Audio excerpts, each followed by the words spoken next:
Em outubro, Goiânia comemora mais um aniversário. São 86 anos desde a sua fundação.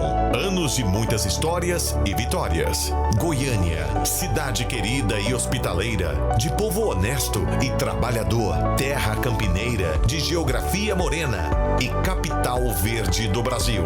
A Rádio Sagres deseja um feliz aniversário e se sente orgulhosa de fazer parte do seu dia a dia, contribuindo diariamente para a informação e o entretenimento de todos. Parabéns, Goiânia, pelos seus 86 anos. Uma homenagem Rádio Sagres 730, em tom maior.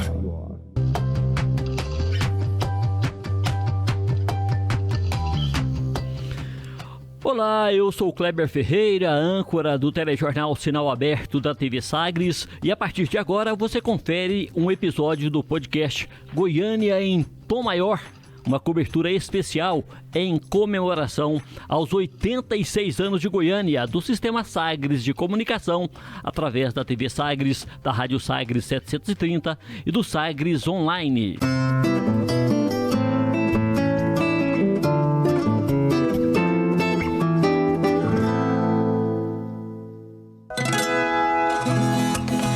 Neste podcast vamos debater a cidade de Goiânia, mobilidade urbana, adensamento, expansão urbana e o patrimônio histórico são alguns dos temas que serão discutidos, porque nós vamos discutir a arquitetura e o urbanismo da cidade.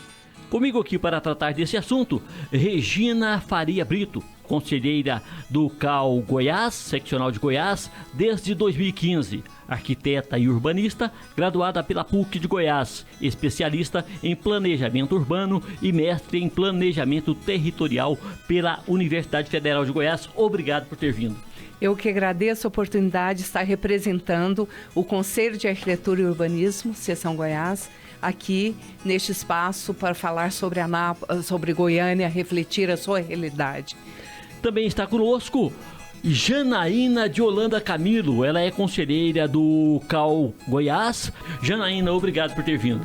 Olá para todos, é uma excelente oportunidade de estar aqui discutindo Goiânia, que é uma cidade com tanto potencial. Atílio Correia Lima, juntamente com Armando Godoy, planejaram uma cidade para 50 mil pessoas. Será que alguém pensava que 86 anos depois Goiânia seria como é?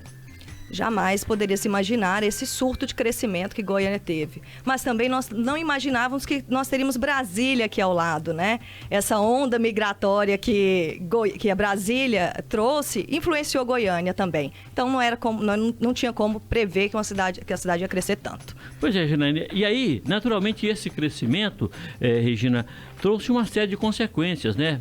O transporte coletivo, o adensamento urbano, a agressão a algumas peças de artes fundamentais para a cidade, uma série de consequências. A gente convive com essas consequências, de que forma que a gente convive com essas consequências, evitando que a gente vá aceitando cada vez mais elas? Bom, na realidade, Goiânia é uma das poucas cidades do país que foram planejadas. Nós temos realmente poucos municípios que foram planejados e, ao mesmo tempo, é uma das poucas que tiveram planejamento urbano no decorrer desses 86 anos. Mas realmente, por ser uma cidade polo, né, e que depois foram surgindo outros municípios, ela acabou realmente sendo um foco atrativo. Então, realmente, hoje a gente tem o que? A Grande Goiânia.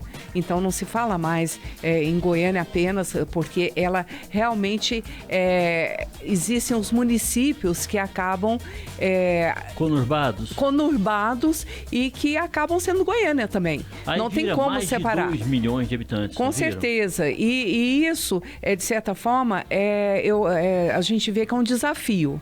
É um desafio porque, na realidade, a cidade cresce muito além do que foi planejada e, às vezes, ela vai para locais onde não deveria e acaba sendo também problemas de distância, de loteamentos muito distantes de onde a gente tem a infraestrutura, como a gente coloca a infraestrutura, água, esgoto, e mesmo equipamentos comunitários, energia elétrica e equipamentos comunitários, tudo aquilo que acaba trazendo problemas graves para o seu planejamento e a manutenção de uma qualidade de vida para toda a população. Janaína, a gente pode falar que o transporte coletivo de Goiânia, da região metropolitana de Goiânia, atende?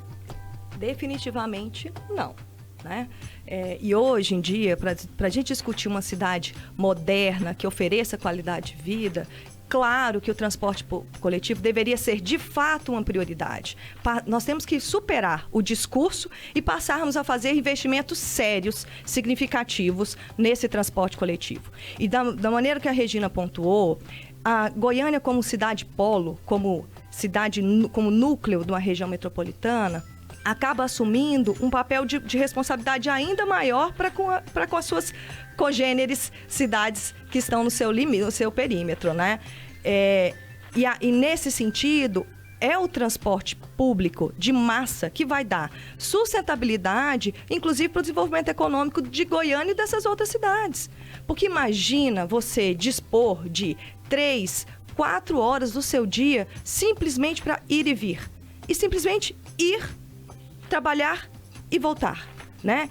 Quando a gente tem um transporte integrado, com qualidade, com assiduidade, com conforto, com segurança, as pessoas, elas descem e sobem nos determinados pontos, né, nos terminais de conexão, e isso movimenta a economia da cidade. As pessoas precisam andar na cidade para consumir na cidade. Esse é o ponto de vista do Conselho. O plano diretor é um conjunto de leis, né, de normas que vão orientar o planejamento e a atuação do governo, que acaba sendo de quem é a competência de planejar. Na realidade, não mais do que 30% do que foi proposto no plano de 2007 relativo à mobilidade foi efetivamente realizado. Então, o que a gente percebe é que, na realidade, as propostas surgem, mas elas acabam não sendo concretizadas. E o que a gente observa, a questão da mobilidade, ela tem que estar sobreposta à questão urbana. Ela não pode atuar de forma separado. Então, quer dizer, o planejamento ele tem que ser um planejamento que contemple não apenas a questão, isoladamente a questão da mobilidade, mas também toda essa questão que a gente coloca, a distância dos bairros em relação aos equipamentos e à infraestrutura, e tudo isso ele tem que ser computado. Mas o que a gente observa é que as propostas, elas acabam não sendo implementadas à medida da necessidade. E ao mesmo tempo, muito do que também havia sido previsto, como, por exemplo, ciclovias, que eram essenciais como um modo de você transitar e que hoje poderia estar sendo também alternativa para o trânsito, acabou também não sendo implementado. Então, a gente tem que ver o fator de uma forma muito mais global e, ao mesmo tempo, qual a possibilidade efetiva, até financeira, de que possa-se haver soluções viáveis para responder à demanda. Mesmo porque a Goiânia é um dos municípios que existe o maior número de veículos individualizados, não é? Então, isso acaba gerando também um outro tipo de problema, visto que, na maioria dos planos, é colocado que a prioridade seria para o veículo, transporte coletivo. O transporte coletivo, né? Uhum. Então, onde você coloca 4 carros, você leva 40 pessoas. Vamos só imaginar uma proporção dessa forma. E, no entanto, Goiânia acaba sendo um dos municípios que tem maior maior número de veículos per capita, trazendo, digamos, um problema muito maior e que agrava muito mais os problemas já existentes. E eu vou falar mobilidade urbana, que não é só o transporte coletivo, mas é a qualidade dos nossos passeios, é a implementação desses outros modais de transporte, como a Regiana apontou, da ciclovia. Então, é fato. Nós temos que superar o discurso, Goiânia tem que superar o discurso e fazer os investimentos necessários à melhoria da qualidade de vida da população. Execução de trincheiras e viadutos são questões superadas tecnicamente desde a década de 70 e Goiânia vem repetindo esse modelo. O BRT, não. O BRT, por sua vez, é uma solução. Inclusive ela é sul-americana, né? Uhum. Ela tem inspirações de Curitiba, na cidade de Curitiba. Trabalho de Jaime Lerner, lá desde a década de 70, quando ele começou a, de fato, fazer os investimentos nos corredores exclusivos. E depois esse modal de transporte foi melhorado por o nosso vizinho aqui, a Colômbia, né? Uhum. Que nós temos o Transmilênio. Nós temos uma inspiração dessa na Avenida Anhanguera, nos primórdios da Avenida Anhanguera. Hoje está sucateado, fato. E agora o BRT é um investimento que tem que ser finalizado, porque isso é importante. Não basta começar as obras, elas têm que ser entregues à população. E mesmo nesse modal, nós temos que fazer uma recuperação do entorno para priorizar a mobilidade das pessoas. O que a gente vê, a hora que a gente vê o cruzamento da 90 com a 136 ali, é que o que foi priorizado de fato, de novo, o discurso é para o pedestre, mas de fato só tem espaço para carros. As calçadas são estreitas.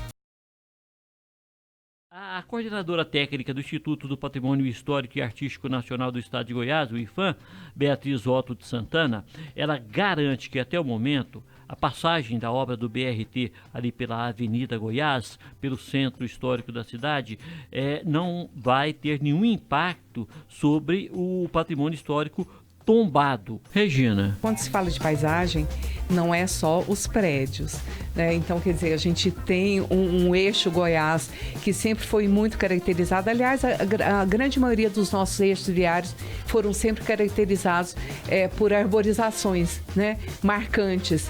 E, no entanto, que a gente percebe que a primeira coisa que se faz é tirar toda essa arborização, e isso é paisagem. A gente entende que a cidade ela vai se desenvolvendo em camadas. A minha geração não viveu o que a geração anterior viveu da cidade.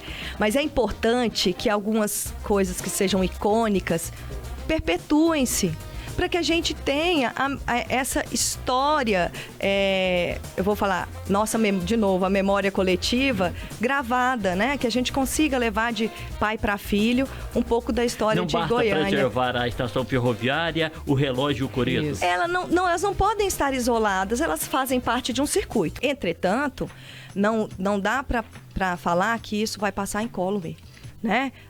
Tem consequências. Tem consequências. É outra percepção de cidade que as novas gerações terão. É uma obra necessária? Sim. Agora, de novo, a gente tem que tentar proteger na hora de projeto, tentar proteger essas qualidades paisagísticas que não foram respeitadas em projeto. Como os espaços de estar, ficar, sentar, perambular pela cidade. Isso é paisagem. Esquina, né? Então, nós temos aquele ponto icônico, que é o Café Central. O Café Central. Pois é, deram conta de acabar com a importância daquilo ali, né? E isso faz parte da memória coletiva e foi se perdendo. Eu queria que vocês fizessem uma consideração desse adensamento de Goiânia. Na verdade, nós temos uma cidade muito horizontal, com muita extensão e que agora tenta se vender a ideia de cidade compacta. Não dá para entender, não, é incoerente. Uma coisa ou outra, né? E aí nós estamos trabalhando com densidades, com adensamento, com a quantidade de gente no mesmo local, no discurso de cidade compacta com um território de cidade espraiada. Então, é uma incoerência que há no plano, mas é preciso entender, e a Regina pontuou muito bem, que essa questão climática né, do microclima deveria ser melhor pensado e debatido dentro do plano diretor. Goiânia tem um potencial muito grande de qualidade de vida. É que a gente se acostumou a morar mal, mas a gente pode morar muito melhor. Nós já não tivemos o título de cidade verde? Por que não resgatar isso? Por que essa densidade não pode estar imersa nas áreas de parque, de bosques, áreas livres, as praças, para que a gente tenha fluidez, para que a gente tenha espaços para que essas pessoas que estejam nesses prédios, né, essa quantidade de famílias que estejam nesses prédios, tenham lugar para ir. Tá certo, este foi o podcast Goiânia em Tom Maior. Muito obrigado, Regina de Faria Brito, que é conselheira do CAU Goiás desde 2015, arquiteta e urbanista, pela presença aqui neste podcast. Eu agradeço a oportunidade da gente estar trazendo algumas reflexões, porque o planejamento urbano, ele importa para todas as pessoas. É o dia a dia de todas as pessoas, são as reclamações que todo mundo faz, tudo está vinculado às decisões do planejamento urbano. Muito obrigado, Janaína de Holanda Camilo, que também é conselheira do CAU Goiás. Eu que agradeço, e o Conselho de Arquitetura e Urbanismo também agradece de poder expor o que nós debatemos diariamente dentro do Conselho em prol de toda a sociedade. Foi um prazer. Pois é, eu sou o Kleber Ferreira e estive também nesse podcast Goiânia em Tom Maior, aqui do Sistema Sagres de Comunicação, debatendo a cidade de Goiânia no mês do seu aniversário de 86 anos. Um abraço a todos.